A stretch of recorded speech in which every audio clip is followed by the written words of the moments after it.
ॐ विश्वं दर्पणदृश्यमाननगरी तुल्यन्निजान्तर्गतं पश्यन्नात्मनि मायया बहिरिवोद्भूतं यथा निद्रया यः साक्षात् कुरुते प्रबोधसमये स्वात्मानमेवाद्वयं तस्मै श्रीगुरुमूर्तये नमः इदं श्रीदक्षिणामूर्तये बीजस्यान्तरिवाङ्कुरो जगदिदं प्राङ्निर्विकल्पं पुनः मायाकल्पितदेशकालकलना वैचित्रचित्रीकृतं मायावीव विजृम्भयत्यपि महायोगी वयस्वेच्छया तस्मै श्रीगुरुमूर्तये नमः इदं श्रीदक्षिणामूर्तये तस्मै श्रीगुरुमूर्तये नमः इदं श्रीदक्षिणामूर्तये ॐ सहना भवतु सहनौ भुनक्तु सह वीर्यङ्करवावहै तेजस्विनावधीतमस्तु मा विद्विषावहैः ॐ शान्तिः शान्तिः शान्तिः सदाशिवसमारम्भां शङ्कराचार्यमध्यमाम् अस्मदाचार्यपर्यन्तां वन्दे गुरुपरम्पराम्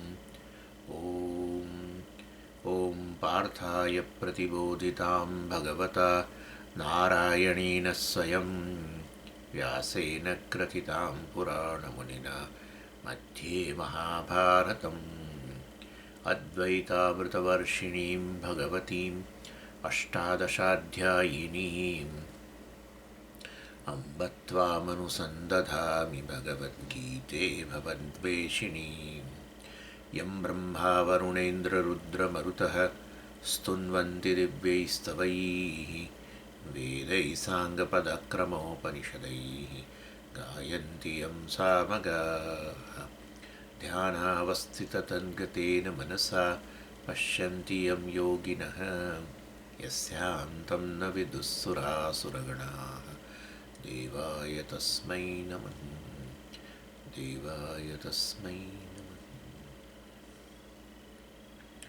એટલે આપણે 11મા અધ્યાયની સમરી જોઈ રહ્યા હતા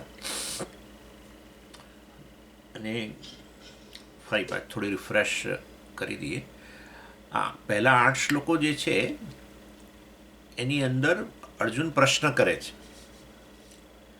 કે મને આ વિશ્વરૂપ દર્શન જે છે એ કેવી રીતે થાય. મારા માટે આ વિશ્વરૂપ દર્શન આપનું આ સમગ્ર વિશ્વના રૂપમાં રહેલા છે એવું વિશ્વરૂપ દર્શન મારા માટે શક્ય છે કે કેમ.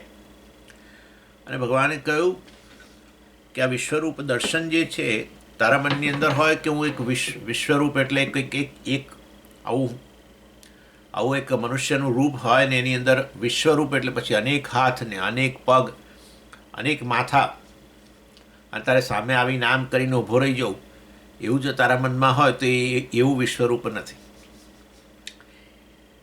અર્થાત ઈશ્વરને એક પર્ટિક્યુલર એક વિશેષ રૂપની અંદર જોવું આવી રીતે એ વિશ્વરૂપ નથી. પરંતુ સમગ્ર વિશ્વ જે તારી સામે છે એ સમગ્ર વિશ્વને ઈશ્વર તરીકે જોવું એ વિશ્વરૂપ દર્શન છે.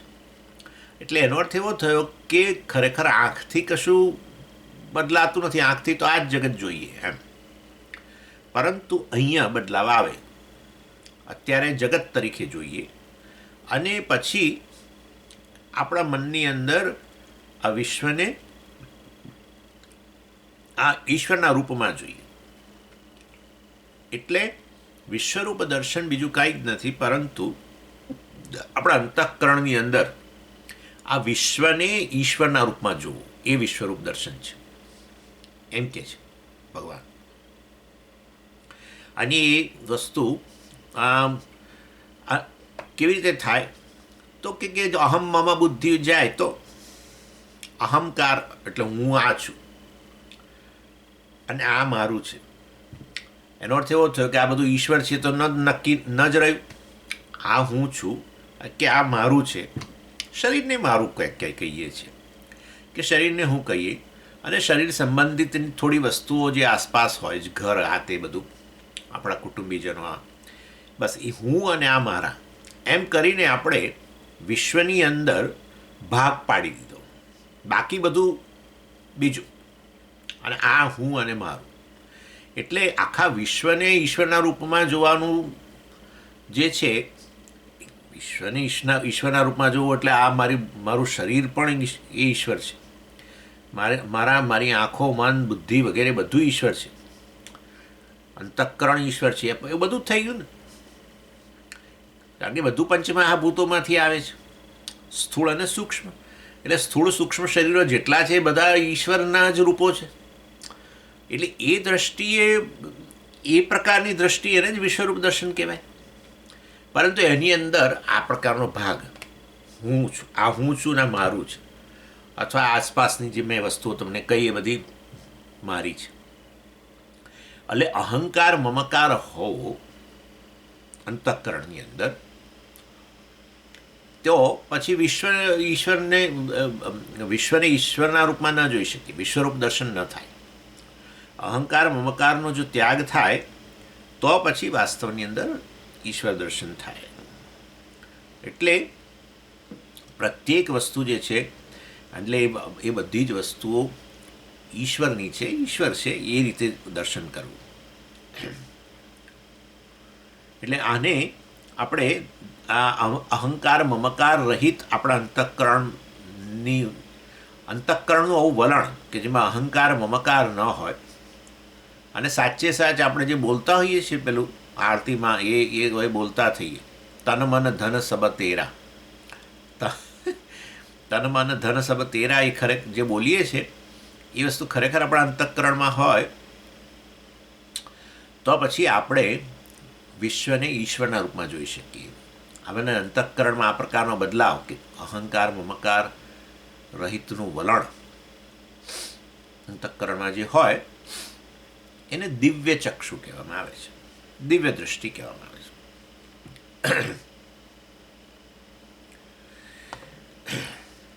અને ભગવાન કહે છે કે અહંકાર મમકારનો ત્યાગ તું તો હમણાં નહીં કરી શકું, અને માટે હું તને એ પ્રકારનો એવું વલણ પ્રદાન કરું, તારા અંતઃકરણમાં એવી વૃત્તિ ઉત્પન્ન કરું કે ટેમ્પરરી તને એમ થાય કે આ કશું મારું નથી, આ બધું ઈશ્વરનું છે.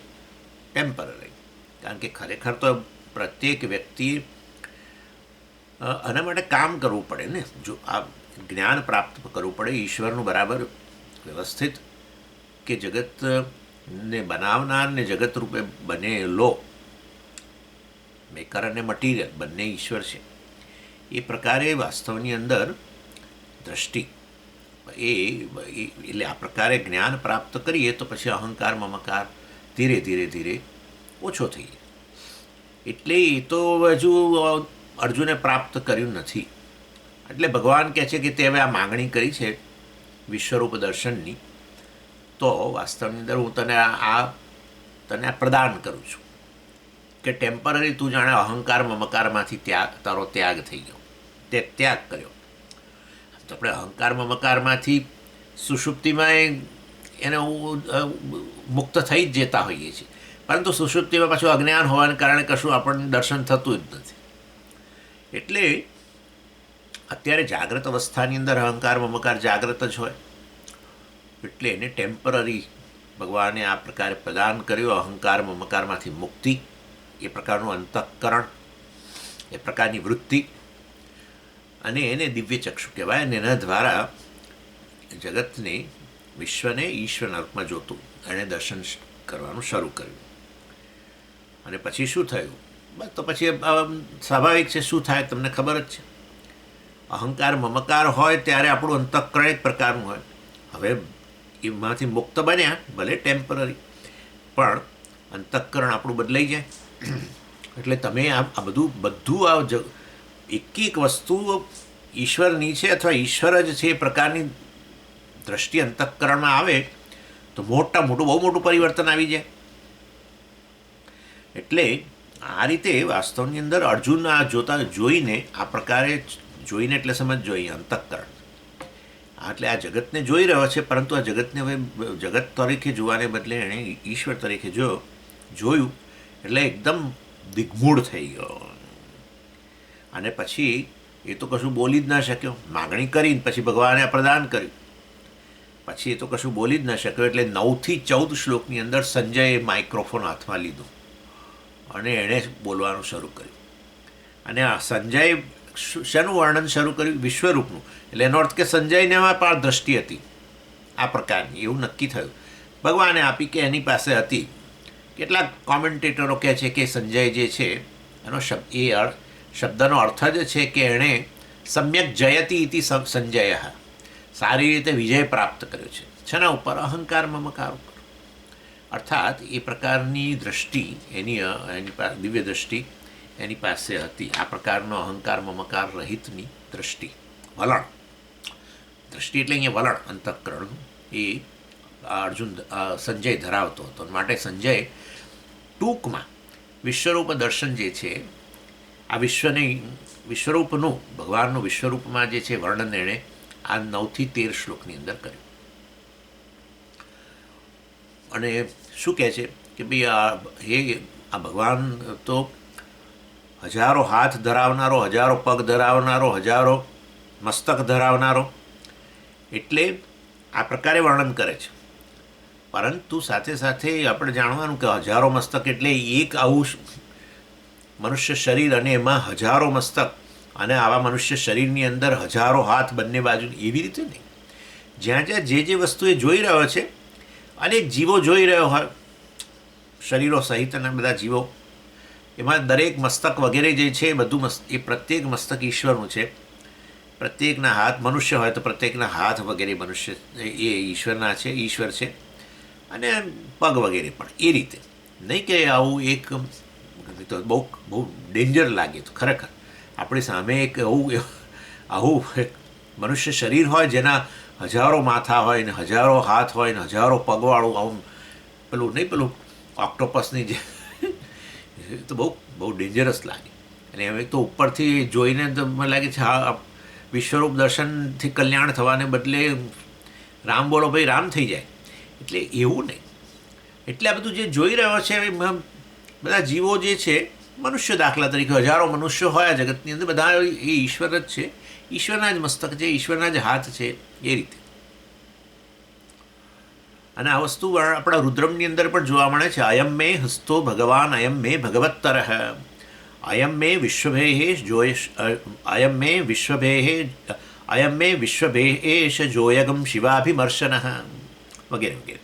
અયમ મે હસ્ત ભગવાન, આ મારો હાથ જે છે, જો આ મારો બોલીએ છીએ પણ એમ કહે છે અયમ મે, એટલે આ મારો હાથ જે છે એ ભગવાન છે. અયમ મે ભગવત્તર વગેરે વગેરે વગેરે, એ રીતે આ મસ્તક ભગવાન છે વગેરે વગેરે, એ રીતે, અથવા ભગવાનનું છે એ રીતે.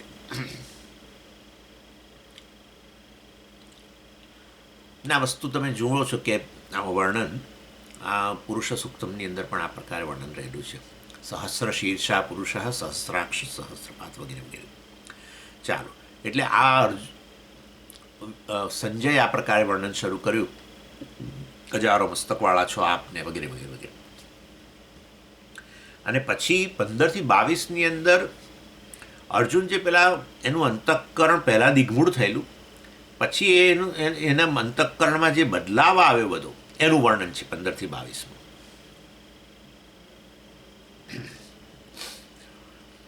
પહેલું તો આપણે મેં કહ્યું પ્રમાણે એને આશ્ચર્ય થયું ને કારણે દિગ્મૂઢ થઈ ગયો ને કારણે બોલી ન શક્યો.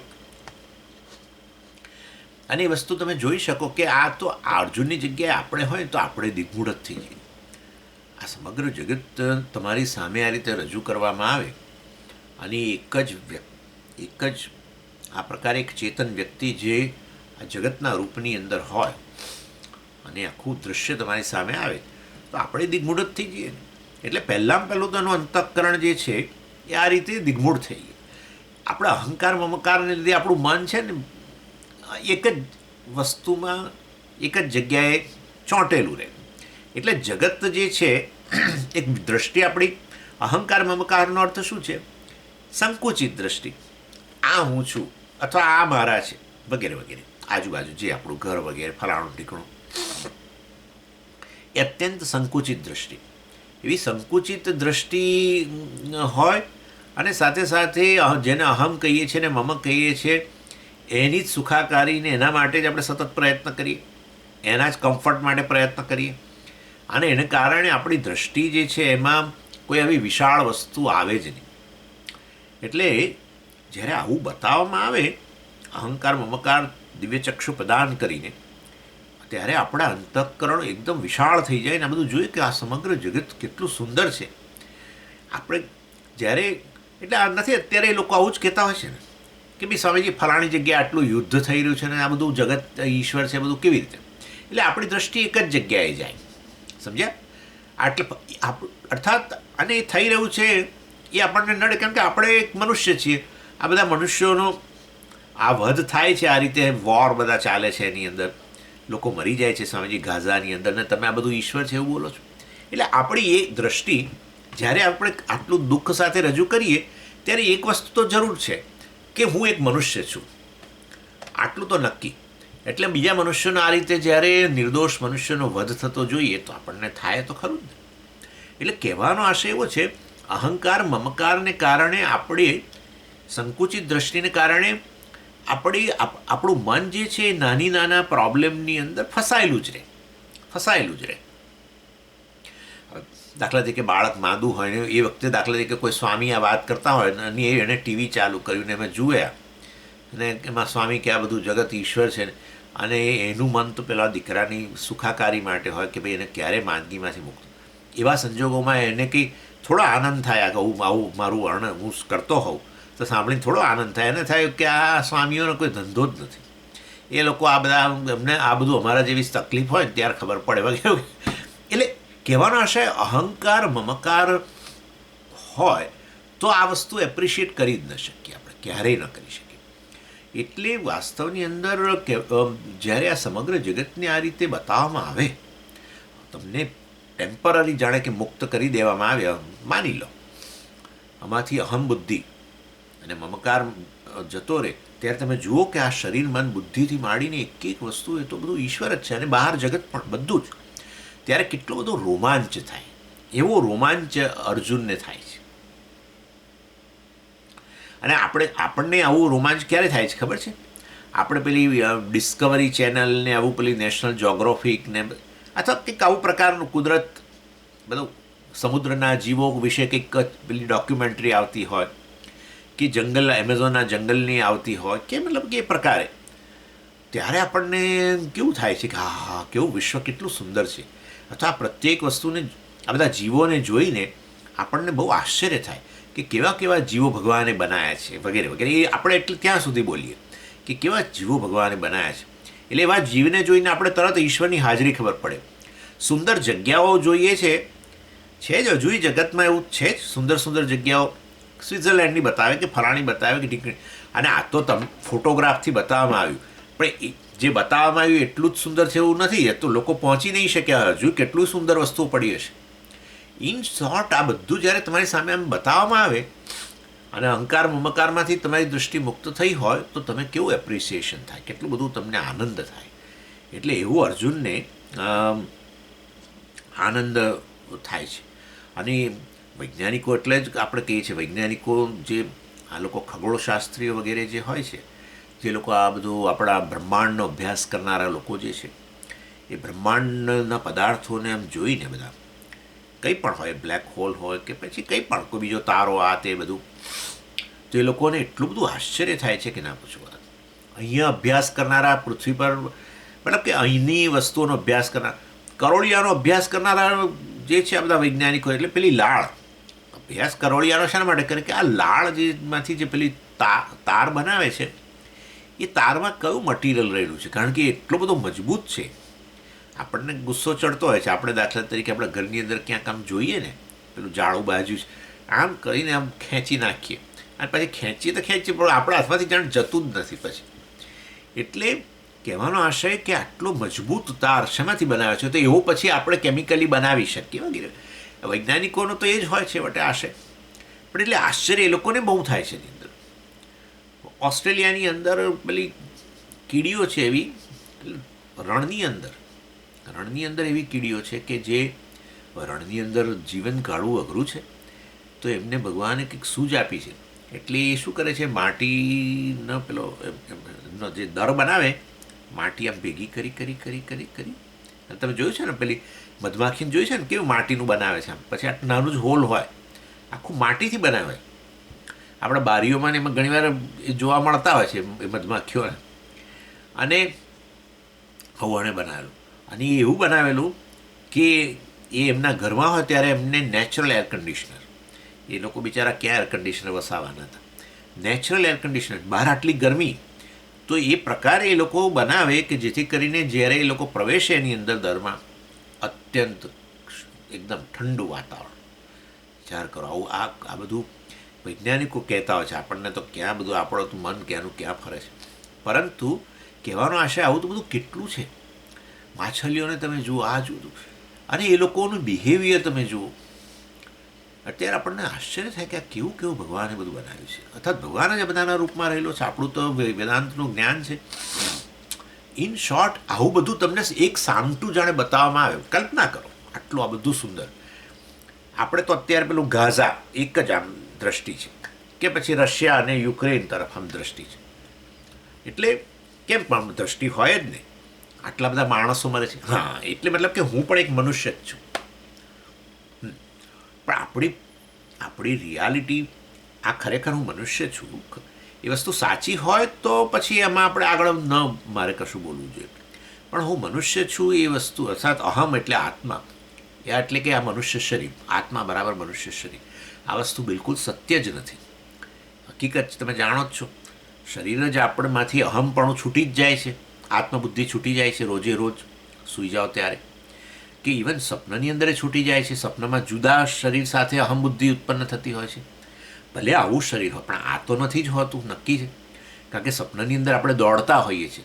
જો આ શરીર ત્યાં હોત તો પછી તમે પથારીમાં હોત નહીં, તમે દોડતા હોત બારણું ખોલીને. પણ એવું તો કંઈ હોતું નથી, તમે તો પથારીમાં આમ પડ્યા છો આ કરીને. અને પણ સ્વપ્નની અંદર તમે દોડતા જુઓ છો, મતલબ કે છે જુદું શરીર. એટલે કહેવાનો હશે ખાલી જાગ્રતમાં જ આટલા આ શરીરમાં અહમ બુદ્ધિ જ રહે છે, બાકી બંને બે અવસ્થાઓમાં નથી હોતી.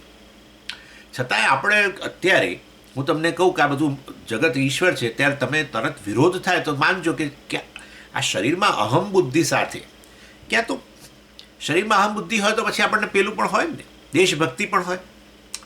સમજી, હું તો ભારતીય છું એટલે પછી ભારત માટે તો મને લાગણી હોય ને. એ હોવું એક વસ્તુ છે, પરંતુ હું એટલે કે આત્મા બરાબર ભારતીય, એટલે કે મનુષ્ય શરીર નેચરલી, એ વસ્તુ જ આપણા મનની અંદર દ્રઢ થઈ ગઈ હોય તો પછી આવી વિશાળ દ્રષ્ટિ ન આવી શકે. એટલે જ્યારે આ તમે અહંકાર મમકારમાંથી તમને કોઈક સમજો કે આવી રીતે મુક્ત કરે થોડીક વાર માટે, ત્યારે તમે સમગ્ર જગતને એક બીજી એન્ટિટી એટલે કે ઈશ્વર તરીકે એક ચેતન વ્યક્તિ, જેનું આ શરીર આ પ્રકારે વિરાટ શરીર વાળો ચેતન વ્યક્તિ તરીકે જુઓ તો કેટલો બધો રોમાંચ થાય તમને. એવો રોમાંચ આ અર્જુનને થયો. એટલે એનો આ 15-22 શ્લોકની અંદર આ પ્રકારે એને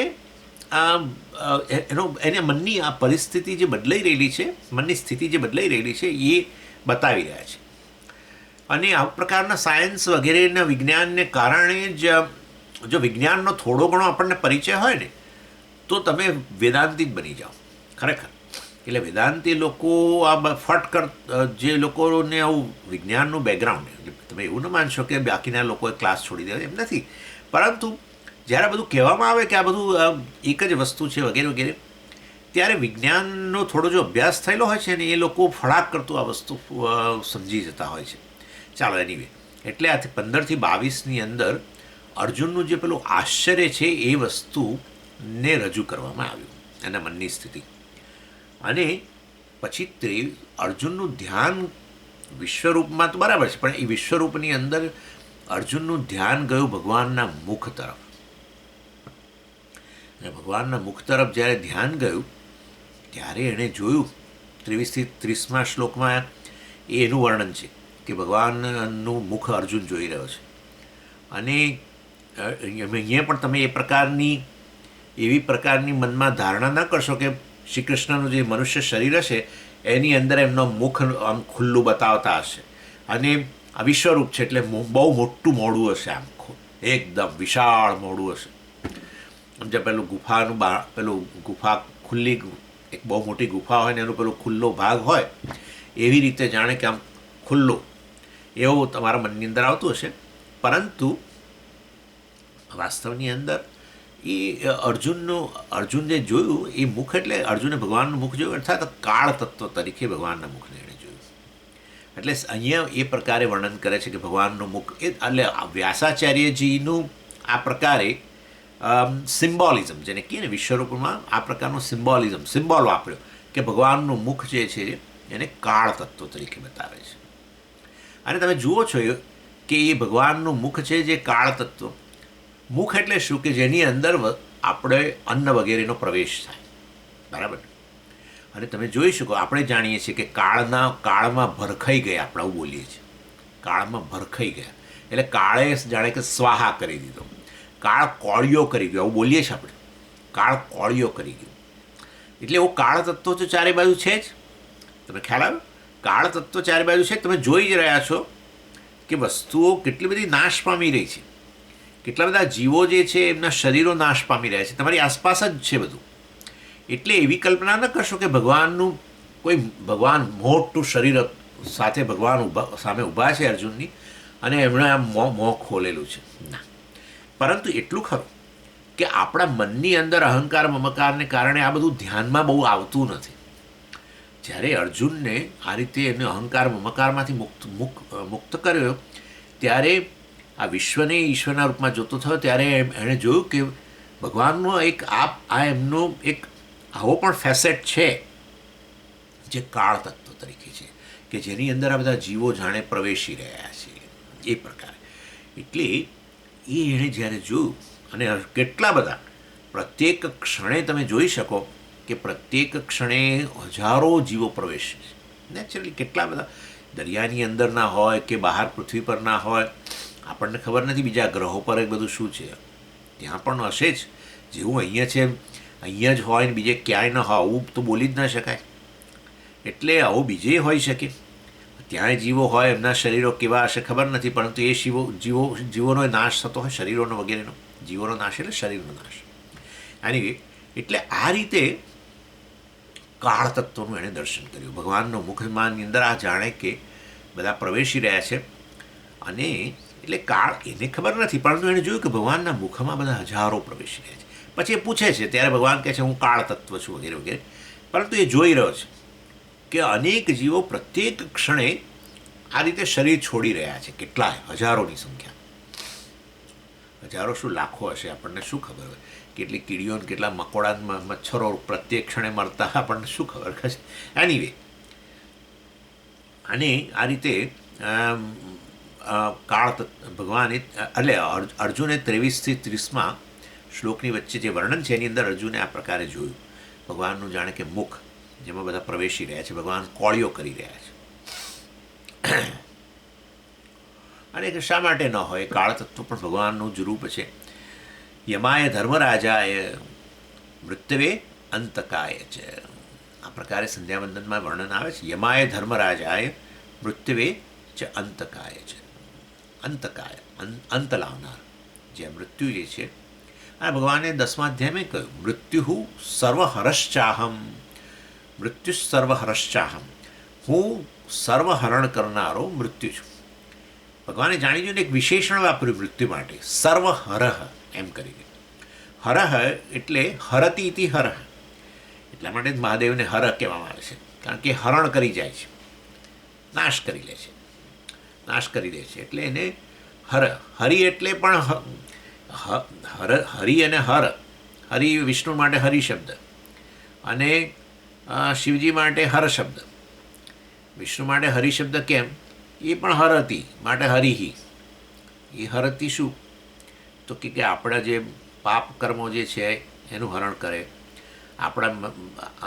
આપણને અણગમતી વસ્તુઓ જે છે એનું હરણ કરી જનારો છે.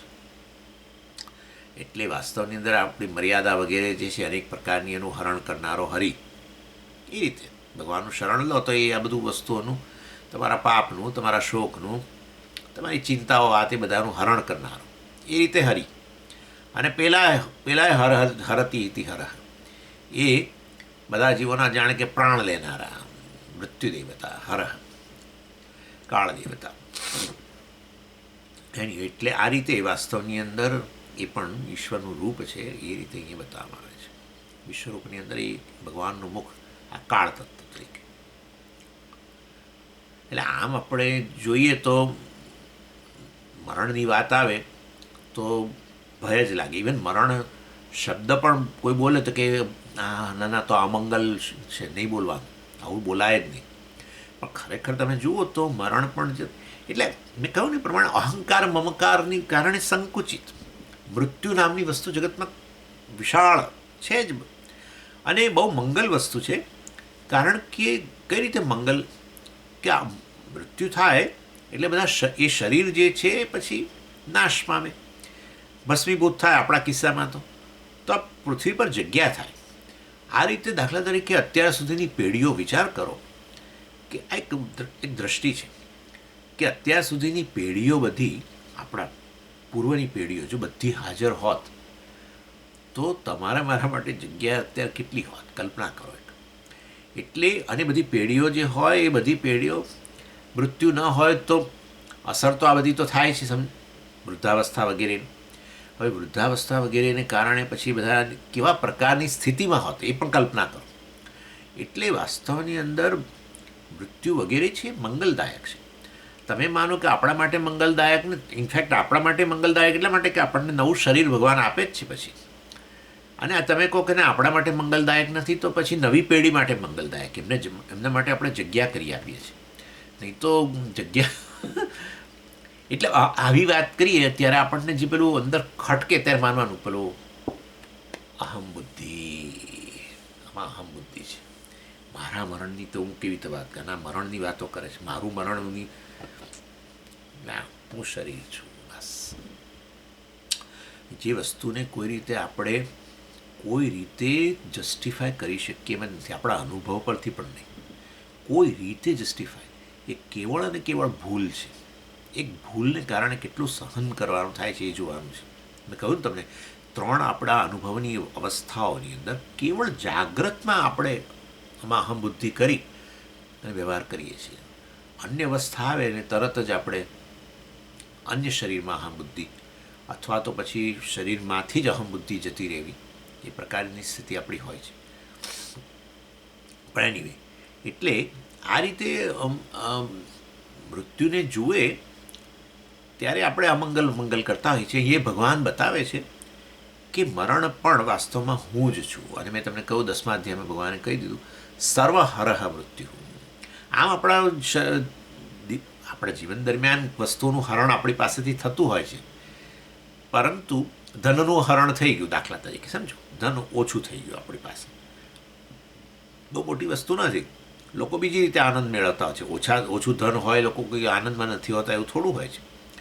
આપણી કીર્તિ હોય એનું હરણ થઈ ગયું વગેરે, એ બધી વસ્તુમાં સર્વહર ના કહેવાય. પણ મૃત્યુ થાય તો બધી વસ્તુનું એક સાથે હરણ થઈ જાય. ધનાની ભૂમૌ પશવશ્ચ ગોષ્ઠે ભાર્યા ગૃહદ્વારી સુત સ્મશાને.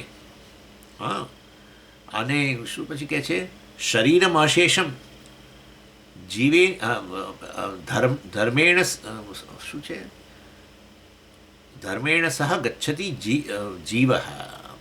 એટલે આ પ્રકારે ધનાની ભૂમો, આ વ્યક્તિનું મરણ થયું, ધનાની ભૂમો, એનું ધન છે પેલી પૃથ્વી પર રહી ગયું. નેચરલી આ બધું બેંક બેલેન્સ ને આ ને તેને બધું કેશ ને બધું રહી ગયું ત્યાંનું ત્યાં. એ રહી ગયું ત્યાંનું ત્યાં એટલે શું? કારણ કે હવે એને લઈ જવાના છે ભાઈ આ સ્મશાન. એટલે કે છે પેલું ધન એનું ત્યાંનું ત્યાં જ રહી ગયું બેંકની અંદર. ધનાની ભૂમો પશવશ્ચ ગોષ્ઠે. એના એ જમાનામાં તો પશુધન હતું ને, એટલે પશુધન એટલે બધું પશુઓ બધા જે છે એમના ગાય વગેરે એ બધું પેલા એમાં રહી ગયું બહાર, જે એનું પેલું બાન કે શું કે આપણે ગોદ, ગાયનો વાડો, એ બધા ગાયોનો પશુ બધા ત્યાંના ત્યાં જ રહી ગયા. ધનાની ભૂમો પશવશ્ચ ગોષ્ઠી. ભાર્યા ગૃહદ્વારી, ભાર્યા જે છે એ તો સ્મશાનમાં ના જાય પત્ની. ગૃહદ્વારી અને લઈ જતા હતા ત્યારે ગૃહના દ્વાર સુધી ગયા, આગળ નહીં. બીજા કેટલાક જે છે બાંધુઓ ક્યાં સુધી જાય? પેલા શેરીના નાકા સુધી. હા, જે રહેતા હોય ત્યાં શેરીના નાકા સુધી જાય, પાછા પછી ના જાય, કારણ કે બહુ એટલો બધો ગાઢ સંબંધ નહોતો. પરંતુ સુત સ્મશાની, દીકરો છે તો સ્મશાન ન જાય. પણ એ દીકરોએ પછી ત્યાં જઈને ટાટા કહી દે. તો કહો તો પછી તો કોણ જાય છે? શરીરમાં શેષમ, શરીર કે છે હું તારી જોડ નહીં આવું. શરીર પણ ત્યાં જ ભસ્મીભૂત થઈ ગયું. તો એ એકલો ગયો. કોણ? કોઈ જોડે ના ગયું? અરે રે, ધર્મેણ સહગચ્છતિ. જેણે જીવન દરમિયાન જે ધર્મ પુણ્ય કર્મો કરેલા એ જ એની સાથે ગયા, બાકી કશું જ ના ગયું. શરીર પણ ન ગયું. દીકરી તો ના જાય ત્યાં, પણ દીકરો, હવે તો આજકાલ જતા હશે ખબર નથી, દીકરો પણ સ્મશાન સુધી આવ્યો, શરીર પણ ત્યાં સુધી, ભાર્યા ક્યાં સુધી? ઘરના દ્વાર સુધી. અને બાકી બધું તો પડ્યું, જ્યાં પડ્યું છે ત્યાં પડ્યું, પરંતુ બધાને છોડીને ગયો. એટલે કહેવાનો આશય એવો છે કે આ રીતે આ મૃત્યુ જે છે એ સર્વહરહ, એટલે કહ્યું બધાનું. ભગવાન કહે છે હું મૃત્યુના રૂપમાં હું જ રહેલો છું. અને જે મૃત્યુને શું કહેવામાં આવે છે? સર્વમ હરતી હતી સર્વહર. એ મૃત્યુ દ્વારા હું બધી વસ્તુનું જાણે હરણ કરી લઉં છું. બધી વસ્તુ પડી રહે છે, કોઈ એની પાસે જતી નથી એની સાથે, એમ.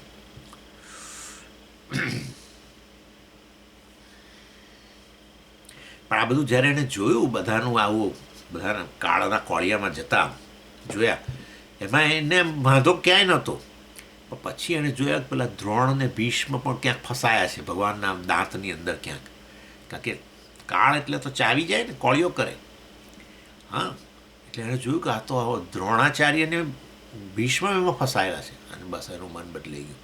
પહેલાં આશ્ચર્ય હતું, હવે એનું મન બદલાઈ ગયું. એટલે સાથે જ તે શા માટે બદલાય સ્વામીજી? દ્રોણ ને ભીષ્મ ભલે ને એ થતા હોય તો એ તો અહંકાર મમકારમાંથી મુક્ત છે.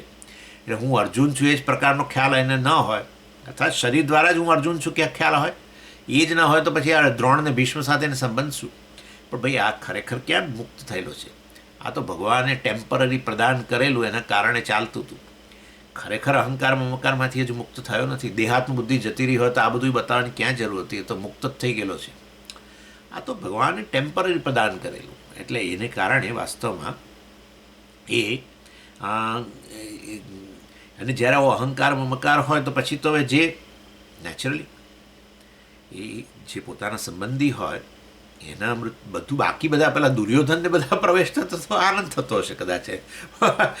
અને અમને પણ જોડે જોયા એટલે પછી હવે પેલાનું જે મૃત્યુ થાય એવું જ એમનું થવાનું છે. એટલે અને ભગવાન કહેવા માગતા હતા કે ભાઈ આ બધાને હણાઈ જ ગયેલા છે. આગળ કહે છે જે તો હણાઈ જ ગયેલા છે, અર્થાત કે મૃત્યુ બધાનું નિશ્ચિત છે ને મૃત્યુના રૂપમાં હું જ રહેલો છું, બધાનું હરણ કરનારો હું જ છું, પ્રાણ હરણ કરનારો વગેરે.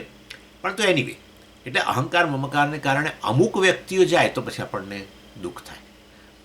સ્વાભાવિક છે. આપણને કોઈ અત્યંત નજીકની વ્યક્તિ જાય તો રોજે રોજ મરણની નોંધ આપણે જોતા હોઈએ છીએ. આપણને કશું થતું નથી. સાચું કહું તો ખરે કશું નથી થતું. બહુ સરળતાથી વાંચી જઈએ છીએ કે હા જો ફલાણા ગયા, આ બેન ગયા, ફલાણા ભાઈ ગયા,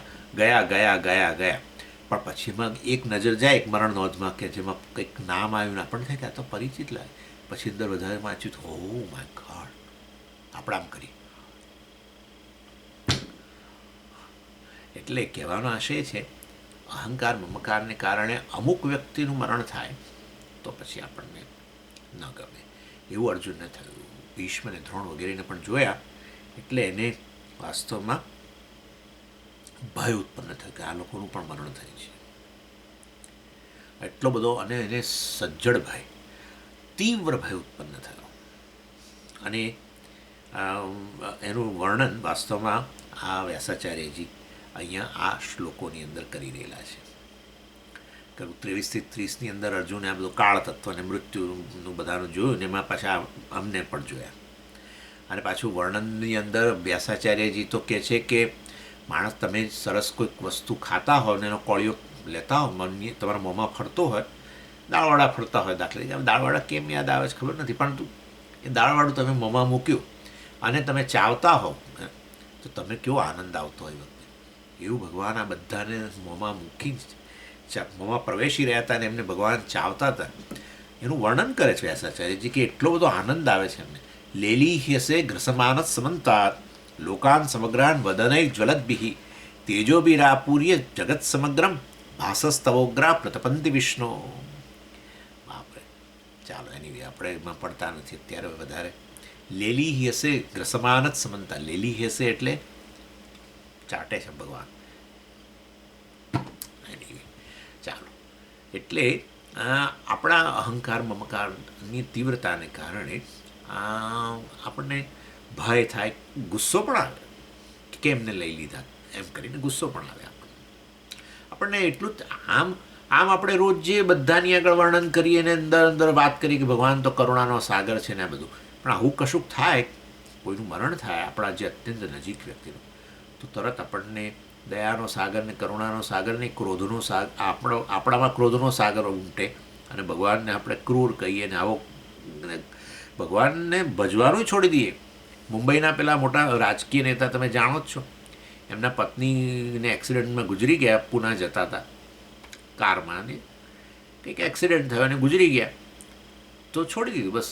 એ જ દિવસથી એમણે એ નાસ્તિક બની ગયા, ભગવાનને ભજવાનું છોડી દીધું કે હું માનતો જ નથી, ભગવાન હોય તો પછી એણે આવું મૃત્યુ ન લાવે એમ કરીને.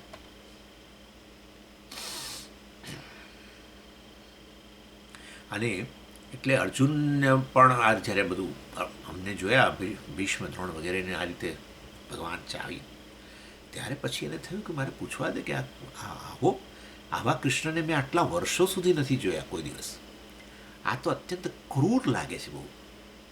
એટલે પછી એણે તરત જ ભગવાનને કહ્યું કે તમે કોણ છો, કારણ કે મેં તમારું આવું કોઈ રૂપ જોયું જ નથી હજુ સુધી, એટલે હવે તમે મને જણાવો.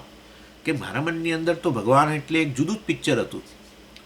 તમે તો મોરલીવાળા ફલાણા ઢીકણાને બધા સર્વત્ર આનંદ પ્રસરાવનારા ને આમ ભગવાનનું કેવું સૌમ્ય રૂપ એણે જોયું હશે.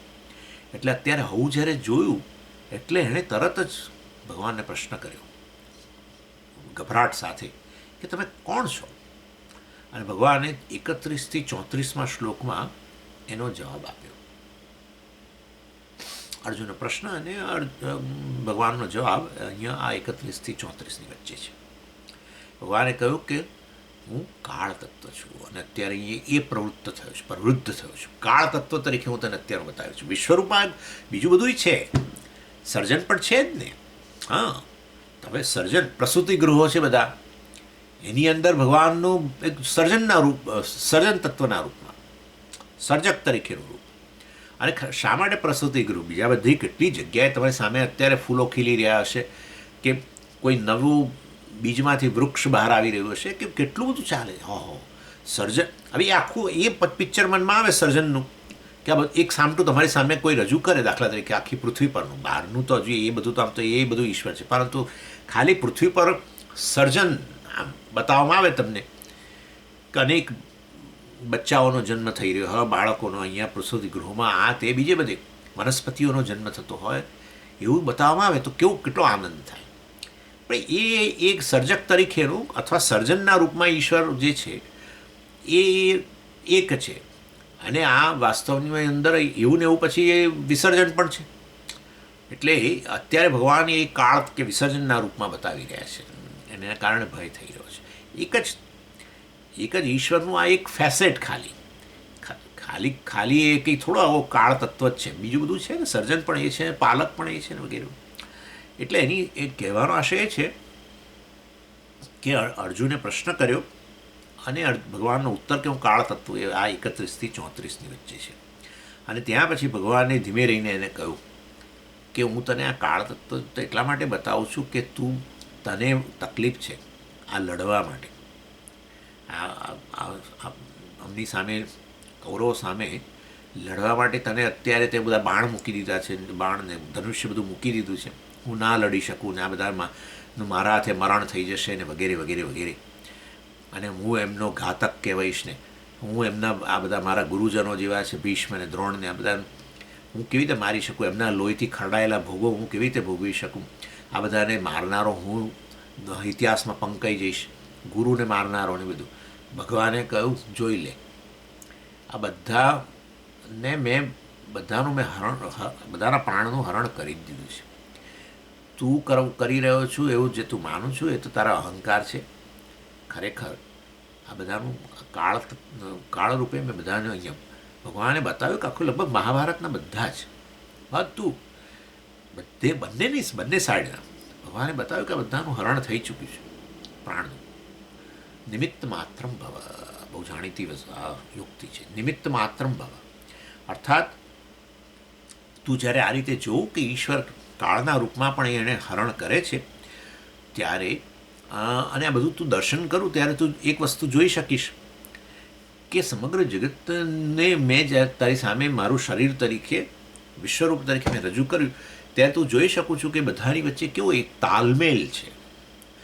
એક વસ્તુ હાર્મની ઓર્ડરથી ચાલી રહી છે સમગ્ર જગત. જેમ કે સૂર્ય જે છે, સૂર્યના તાપથી બાષ્પીભવન થવું જળનું સમુદ્રમાંથી, એને કારણે વાદળો બંધાવા, કેવી પ્રક્રિયા છે તમે જુઓ. અને વાદળો બંધાઈને પછી એમાંથી પછી વૃષ્ટિ થાય, અને વૃષ્ટિને કારણે પૃથ્વીમાંથી પછી બધા ધાન્ય ઉત્પન્ન થાય, અને ધાન્ય વગેરે ખાઈને પછી એમાંથી પછી નવા જીવો વગેરે આવે. જે જીવો ખાય એમના બીજમાંથી પછી નવા જીવો આવે પાછા. એટલે ભગવાન આમ આખું એક ચક્ર છે. એવા ને એવા તો કેટલા ચક્ર છે, આપણે તો આ એક ચક્રની વાત કરીએ છીએ. આવું જ બધો કેટલા ચક્રો છે. એટલે આખું જ્યારે તમારી સામે રજૂ કરવામાં આવે ત્યારે ખબર પડે કે હા હા હા કેવું છે. જેવી રીતે આ એક શરીર તમારી સામે અત્યારે આ છે દાખલા તરીકે, ભલે તમે જુઓ નહીં પરંતુ તમે સમજી તો શકો જ છો કે અન્ય આ શરીરની અંદર અત્યારે આ સ્વામીના શરીરની અંદર બધા જ અવયવો જે છે એકબીજા સાથે તાલમેલથી કામ કરી રહ્યા છે. માટે અત્યારે સ્વામી બેઠા છે, જીવિત છે અને વાત કરી રહ્યા છે. સમજી ગયા? એટલે બધી જ વસ્તુ, આપણું હૃદય હોય, કિડની હોય, આ હોય, તે બધું ઘણું એક વસ્તુઓ એકબીજા સાથેના તાલમેલથી કામ કરે છે. એક જ શરીર એવી રીતે જાણે ભગવાનનું આ શરીર છે વિશ્વરૂપ, ત્યારે એની અંદર એ અર્જુન જોઈ શકે કે આ બધું કેવું તાલમેલથી બધું ચાલી રહ્યું છે. જેવું બરાબર છે કાળ તત્વ છે જેમાં ભગવાન હરણ કરી રહ્યા છે, બધા જીવોનું ભસ્મીભૂત કરી રહ્યા છે, ખાઈ ગયા છે. બીજી બાજુ એવું ને એવું સર્જન પણ થઈ રહ્યું છે. એટલે આ બધું જ્યારે જુએ ત્યારે પછી વાસ્તવની અંદર એનો અર્થ એવો થયો કે આખી આ જગત જે ચાલી રહ્યું છે એની અંદર આપણો કોઈ રોલ નથી. એ તો ઈશ્વર જ બધું ચલાવી રહેલો છે.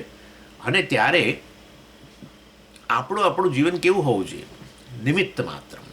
એટલે એ જે સર્જન જે છે, આ મતલબ જગત જે છે, જેમાં આ પ્રકારનો ઓર્ડર, એક સંવાદિતતા છે, પરસ્પર સંવાદિતતાથી સમગ્ર જગત કામ કરી રહ્યું છે. બધા જગતના અવયવો એ ભગવાનના શરીરના અવયવો છે, એવી રીતે ગણવાનું.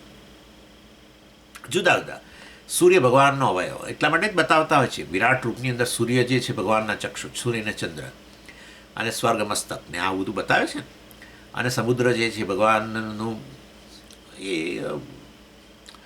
એના રીતે ચાલો. એટલે આ રીતે આપણે વર્ણન કરેલું છે. પૃથ્વી એમના પાદ છે, ના અને તે વગેરે બધું. અને આમ ધડ જે છે એ આમ વચ્ચેનો મધ્ય ભાગ છે ને વગેરે. ઇન શોર્ટ કહેવાનો આશય એવો છે જેવું આ શરીરમાં બધું નિયમિત પ્રમાણે ચાલી રહ્યું છે.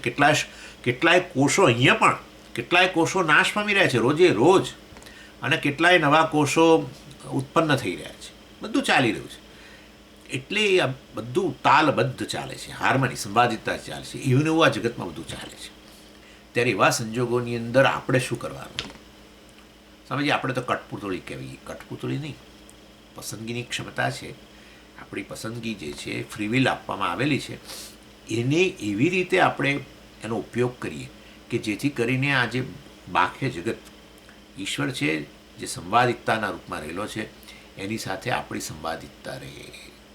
વિસંવાદી વલણ ન કરીએ જગત સાથે, ઈશ્વર સાથે વિસંવાદી વલણ ન કરીએ. સંવાદિતતાથી આપણે કાર્ય કરીએ. કેમ? કારણ કે આખું જગત સંવાદિતતાથી ચાલે છે. ઈશ્વરનું રૂપ છે આ તો. એટલે આના માટે સ્વામીજી હંમેશા કહેતા હતા કે આ જગત જે છે ને એ એક પેલું ઓર્કેસ્ટ્રા છે. બહુ સરસ ઉદાહરણ આપતા હતા. ઓર્કેસ્ટ્રા, અને ઓર્કેસ્ટ્રાની અંદર સ્વાભાવિક છે કે અનેક પેલા વગાડનારા, વાજિંત્ર વગાડનારા કેટલા બધા લોકો હોય છે, પેલા ડ્રેસ પહેરીને સામે બધા ઊભા હોય, અને દરેકના હાથની અંદર એક ઇન્સ્ટ્રુમેન્ટ હોય, બરાબર, કોઈને કોઈ વાજિંત્ર હોય, બધાની સાથે પાસે એક જ હોય એવું નહીં, બ્યુગલ જ હોય એવું નહીં, કેટલાક પાસે ડ્રમ હોય, કેટલાક પાસે આ હોય, બીજું હોય. એટલે બધા જ જુદા જુદા વાજિંત્રોવાળા લોકો બધા ઊભા છે અને બધા વગાડી રહ્યા હોય ત્યારે એક જ સૂર હોય. હા, બેસૂરું ના બની શકે. એટલે ભલે પોતાના વાજિંત્રો દ્વારા એ લોકો વગાડતા હોય એ જે તે ટ્યુન, પરંતુ એ ટ્યુન જે મુખ્ય ટ્યુન છે એની સાથે ટ્યુન થયેલી હોય, સંવાદિતતામાં હોય. અને એ સંવાદિતતામાં પણ રાખે કોણ એમને? એટલે પેલો સામે ઊભો હોય ઓર્કેસ્ટ્રાની સામે, પેલા ઝુબીન મહેતા જેવા, અને ઝુબીન મહેતા હતા પહેલાં એક એ, અને એ આમ પેલા આમ ચલાવતા હોય, એક લાકડી જેવું આમ નાનું, લાકડી મોટી નહીં પેલા મારવા માટે, પણ એક આમ નાની, અને એનાથી આમ કંઈક કરે, એટલે આમ કરે એટલે બધા પાસનો ટ્યુન એક પ્રકારનો થઈ જાય, પછી આમ કંઈક કરે એટલે પછી ટ્યુન બીજો. પરંતુ આટલા બધા વાજિંત્રો, આટલા બધા લોકો વગાડી રહ્યા હોય જુદા જુદા વાજિંત્રો, છતાંય શ્રુતિ જે એક મુખ્ય ટ્યુન છે એ એક જ હોય. નહીં તો પછી આપણે સાંભળી જ નહીં, ઓર્કેસ્ટ્રા સાંભળવા જ નથી, કારણ કે બધા પોતપોતાની રીતે જે ફાવે વગાડતા હોય, તો શું થાય, એ ખાલી ઘોંઘાટ કહીએ આપણે એને, ઘોંઘાટ. એટલે એવી રીતે આ જગતની અંદર બધા જ જીવો જે છે, અરે જળ વસ્તુઓ પણ જે છે, એ બધા પોતાનો સૂર રેલાવી રહેલા છે, બધા જુદો જુદો સૂર રેલાવે છે આમ તો, પરંતુ એ સૂર મુખ્ય સૂર સાથે ટ્યુનમાં છે, અર્થાત બધા સંવાદિતતાથી કાર્ય કરે છે. તો પછી આ મનુષ્ય પણ આ ઓર્કેસ્ટ્રાનો ભાગ છે, અને એણે એવી રીતે સૂર રેલાવો જોઈએ. એની પાસે કયા વાજિંત્રો છે? પોતાનું શરીર, મન, બુદ્ધિ છે, બરાબર છે, ફ્રીવિલ છે, એનાથી એવો સૂર રેલાવો જોઈએ કે જેથી કરીને આ ઓર્કેસ્ટ્રાના સૂરની સાથે બેસૂર ના બનવું જોઈએ. એના સૂરમાં સૂર મિલાવો એવું કંઈક આવે છે ને, હા, સૂરમાં સૂર મિલાવો એવું કંઈક છે ખરું, મને અત્યારે યાદ નથી. એટલે એનીવે, એટલે એને કહેવાય નિમિત્ત માત્ર. નિમિત્ત માત્ર એટલે આપણે આપણી પસંદગીની ક્ષમતાનો એવી રીતે ઉપયોગ કરવો, ધર્મને અંતર્ગત એવી રીતે ઉપયોગ કરવો કે જેથી કરીને આ વિશ્વ સાથે, ઈશ્વર સાથે સંવાદિતતા જળવાય. એ અર્થ છે નિમિત્ત માત્રનો. અર્થ એવો નહીં કે આપણે કઠપૂતળી છે, બસ આમ હાથ કરીને બેસી ગયા, બધું લખાયેલું જ છે સ્વામીજી, એનો અર્થ આવો થયો, લલાટે બધું લખાઈ જ દીધું છે, કશું કરવાનું નથી. ના, પસંદગીની ક્ષમતા આપી છે એ જ બતાવે છે કે પુરુષાર્થ નામની વસ્તુ છે. પરંતુ એ પુરુષાર્થ કયા પ્રકારનો છે? આ જગત સાથે સંવાદિતતા જાળવવાનો છે, એને કહેવાય નિમિત્ત માત્ર. અને જ્યારે આ વસ્તુ, જ્યારે એણે આ વસ્તુ સમજાય ત્યારે વાસ્તવમાં શું આવે? શરણાગતિ, બરાબર. તો શું આવે? શરણાગતિ આવે.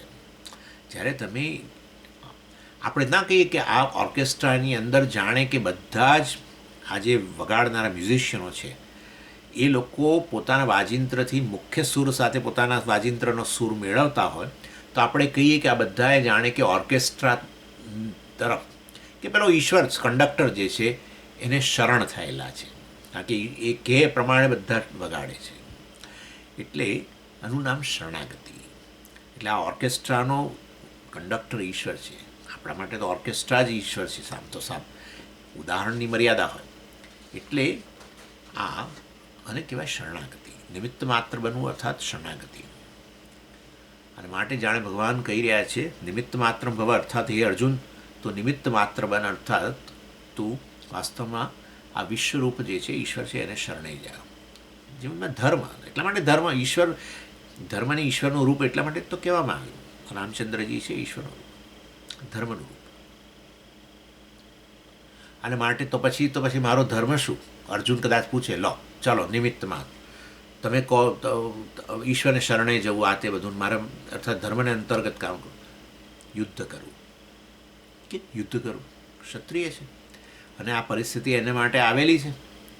એણે કંઈ યુદ્ધ માટે લલકાર નહોતો કર્યો, યુદ્ધ માટેનું આહ્વાન તો બીજાઓએ કર્યું હતું. અને જે કર્યું હતું જે લોકોએ, એની સામે જો તમે એને ઉત્તર ના આપો તો એનો અર્થ કે અધર્મની જ વૃદ્ધિ થવાની છે. અધર્મીઓ તમને લલકારતા હોય અને તમે કોઈક બેસી જાઓ ખૂણામાં જઈને, તેનો અર્થ કે અધર્મની પછી વૃદ્ધિ થશે, એમનું શાસન આવશે. અને તું ક્ષત્રિય છું, ધર્મનું પાલન કરવું, ધર્મની રક્ષા કરવી તારા હાથમાં છે. અને માટે તારો અત્યારે ધર્મ નિમિત્ત માત્ર અર્થાત ધર્મનું પાલન કર, અને તારો અત્યારનો ધર્મ છે યુદ્ધ કરવું. માટે યુદ્ધ કર. તું હાથ બેસી ગયો છું નીચે પગ મૂકીને, બધું ઉપાડી લે બધા તારા પેલા ધનુષ્ય ને બાણ. અને આવું જ્યારે કહેવામાં આવ્યું એટલે સમજી ગયો. આમ તો અર્જુન સ્માર્ટ હતો ને, એટલે નિમિત્ત માત્રમ કહ્યું એટલે આવી રીતે બધું એણે સમજી ગયો. આપણે આટલું વર્ણન કરવું પડ્યું, પણ એને કદાચ ભગવાને તો ખાલી નિમિત્ત માત્ર બન એમ કહ્યું. અર્થાત આ જે ઓર્ડર જે છે તે સંવાદિતા છે, ધર્મ જે છે ધર્મનું નામ જ સંવાદિતા. દરેક વ્યક્તિ પોતાના ધર્મનું પાલન કરે. સૂર્ય પોતાના ધર્મનું પાલન કરે, સમુદ્ર પોતાના ધર્મનું પાલન કરે, બધા જ બીજા જીવો છે એ તો આપોઆપ જ કરે છે, બધા પ્રોગ્રામડ જ છે. મનુષ્યને પસંદગી હોવાને કારણે અધર્મ કે ધર્મ તરફ જઈ શકે. ભગવાન અહીંયા એને સલાહ આપે છે આ રીતે. અને માટે ભગવાને કહ્યું કે તું કોઈને મારતો જ નથી, આ તો એક હું તો કાળ તત્વ છું, બધાનું હરણ કરનારો છું, અને આ બધા જાણે હણી જ ગયેલા છે. માટે તું ખરેખર ધર્મને અંતર્ગત રહીને આ કાર્ય કર. કોઈ તું આ નહીં લડું યુદ્ધ તો તેથી કોઈ આ બધા કોઈ દ્રોણ ભીષ્મ વગેરે કોઈ અમરણ બધા અમરતા પ્રાપ્ત કરવાના નથી, આ બધા હણી જ ગયેલા છે. સ્વાભાવિક છે, આપણે જાણીએ જ છે કે તમે ને હું કે આ બધા જે છે બધા એક નિષ્પક્ષતાથી વિચારો કે આપણા શરીરો છે, બોલીએ છીએ ખરી ઘણી વાર કે આપણે છીએ અત્યારે પણ થોડા કોઈ બધા અમરપટો લખાઈને આવ્યા છે આવું બોલતા હોય બધા. અમરપટો લખાઈને થોડા આવ્યા છે એમ કે બરાબર જ છે. ઇન શોર્ટ બધાના શરીરો જવાના જ છે મારા પ્રત્યે. એટલે એનો અર્થ એવો થયો કે ભગવાનના કાળ મુખ જે છે એની અંદર આપણે બધા રહેલા જ છે અત્યારે જ, કાળને અંતર્ગત જ છે ને શરીર. એટલે એ દ્રષ્ટિએ બધા હણાઈ ગયેલા છે એ રીતે ગણાય. અને ત્યારે જે કરવું જોઈએ કરી, મેં તમને કહ્યું ને એક જ વસ્તુ છે, પોતાની એ જીવની સાથે જાય છે, બીજું કશું જતું નથી. ધર્મેણ સહ ગચ્છતિ જીવ છે એના ધર્મ, એણે જે શ્રેષ્ઠ કર્મો કર્યા, જે કરવું જોઈએ જીવનની અંદર એ કર્યું, એ વસ્તુ એની સાથે જતું હોય છે. અને આ રીતે પછી અર્જુન થોડો ડાયો થયો. એને કદાચ નીચે પેલા મૂકી દીધેલા ધનુષ્યને બાણ કદાચ એને આમ અડ્યો તો હશે, હું માનું છું. અને પછી એના એ ધર્મ કે સંવાદિતા કે ઓર્ડર જે કહેતા હોઈએ છે એના નેક્સ્ટ એનું જે તબક્કો છે એને એપ્રિસિએશન એનું મનની અંદર ઉત્પન્ન થઈને, અને એટલે એને કારણે શું શરણાગતિ. ભગવાન તો ક્યારના કહી રહ્યા હતા કે યુદ્ધ કર, પણ હવે એને સમજાયું કે આ ખરેખર હું મારનારો કંઈ છું જ નહીં, આ બધું તો હણાઈ ચૂકેલું જ છે. અને માટે ભગવાન મને આ પરિસ્થિતિની અંદર ક્ષત્રિય તરીકે જે કરવું જોઈએ, મારે પસંદગી છે મારી પાસે, અને મારે જે કરવું જોઈએ એ કરવા માટે ભગવાને મને આ કહ્યું અને આ રીતે મને બતાવી બધી વસ્તુ. માટે અર્જુનના મનની અંદર શું આવ્યું? શરણાગતિ. અને એનું વર્ણન એ 35 થી 45 શ્લોકની અંદર કરે છે. બહુ સુંદર વર્ણન કરે છે.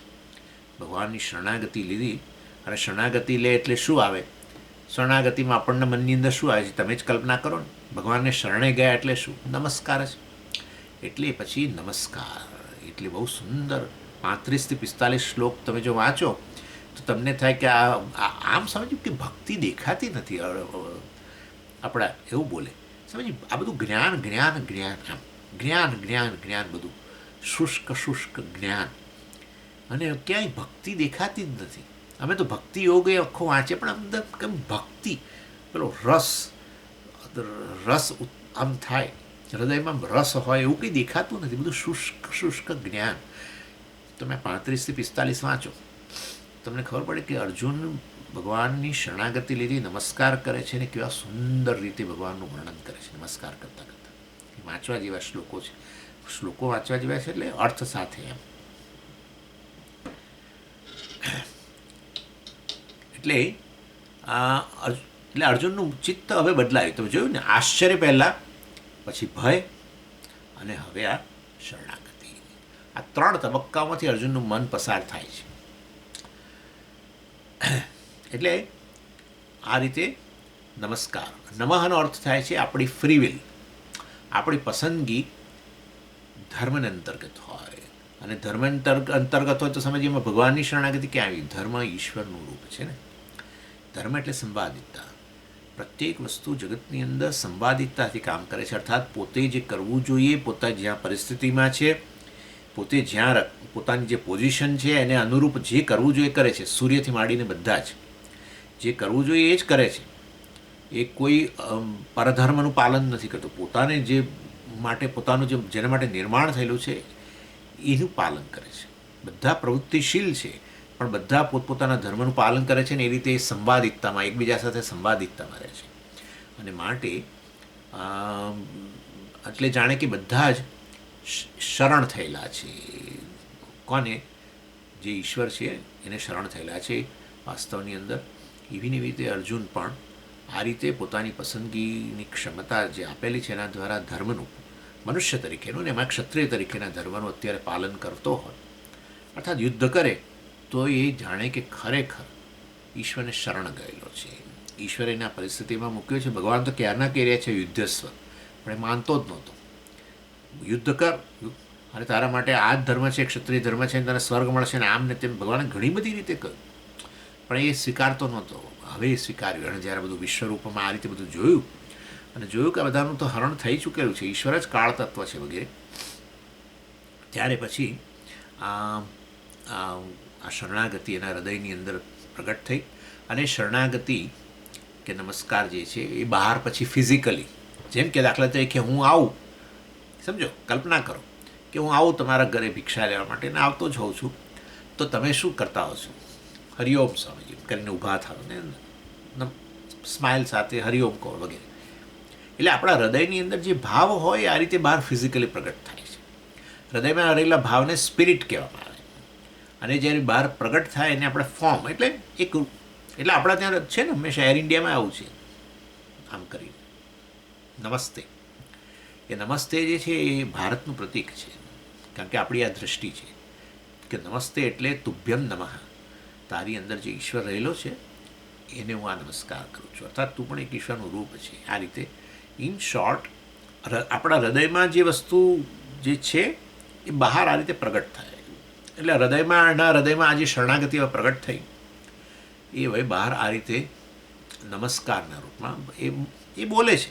અને પછી ઓફકોર્સ યુદ્ધે કરે જ છે, પરંતુ એ આ રીતે પ્રગટ થાય છે. ચાલો પછી આગળ કરીશું. ઓમ પૂર્ણમદ પૂર્ણમિદમ પૂર્ણાત પૂર્ણમુદચ્યતે પૂર્ણસ્ય પૂર્ણમાદાય પૂર્ણમેવાવશિષ્યતે. ઓમ શાંતિ શાંતિ શાંતિ. હરિ ઓમ શ્રી ગુરુભ્યો નમઃ. હરિ ઓમ.